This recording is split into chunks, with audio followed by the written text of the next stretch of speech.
2 p.m. talaga namang gine-gatekeep ang saksakan. Tapos, yes, gine-gatekeep ang saksakan.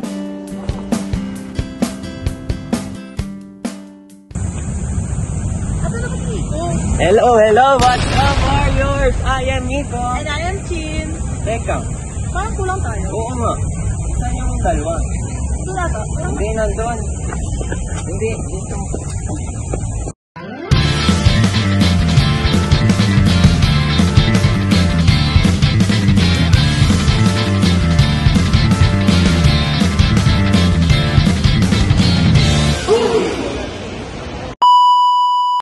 What's up, warriors? I'm Nico. I am Chin. I'm Matea. I'm Alexa. And this is A Day in the Life of a UE Student. University of the East, Episode 1 Edition.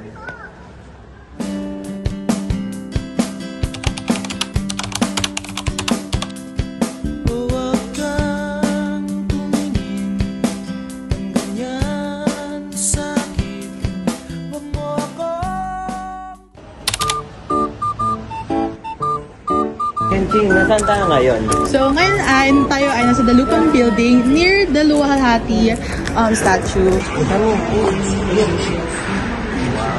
So iconic. So, tanong ko sa'yo, bakit naging memorable sa'yo yung place na to?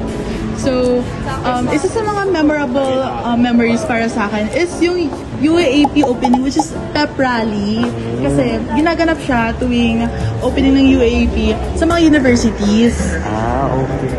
So, dito nangyari yung place na yun? Yes, dito mismo sa quadrangle natin. So, ayun guys. Kay Chin, pinaka-memorable is yung pep rally. Dito sa quadrangle. Dito mismo sa place na to nangyari.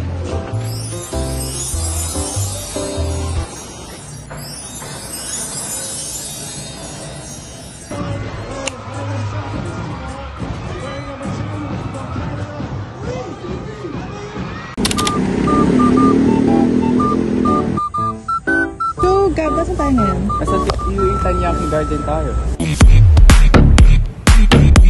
Anong pinaka-memorable experience mo dito? Pinaka-memorable experience ko dito. Dito kami nag-shoot ng mga peta pag kailangan i-video.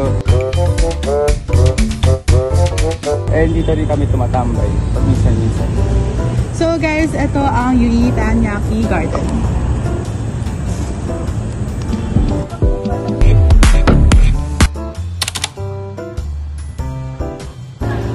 So, nasan tayo ngayon? Nasa Luwalhati Building. Bakit naging memorable sa'yo ang Luwalhati Building? Kasi dito ginanap yung robotics class namin. So, ayun, naging masaya ako nung time na yun. Masaya ako! And yun, nag-enjoy ako dun. So, memorable siya for me.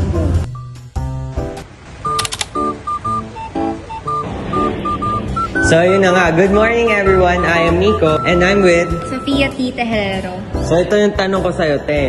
Bakit naging memorable sa'yo ang POD Library? So, ayun na nga. Naging memorable sa akin yung POD Library. Ever since grade 11 kasi, gamit na gamit ko tong facility na to. Kasi after class, lagi kami ng mga kaklase ko from UMS 11-3M na 3P na ngayon. Dito kami nag-aaral, minsan nagiging chikahan, minsan nagiging tulugan. Ganon siya ka-accessible for us. Pero ngayon, kung nakita niyo from here sa labas, kapayapaan siya. Pero pagdating ng 1 p.m., 2 p.m. talaga namang gine-gatekeep ang saksakan. Tapos, yes, gine-gatekeep ang saksakan. Tapos nag-aagawan ng electric fan. Ayun, ganun siya. So, ayun. Thank you and see you guys.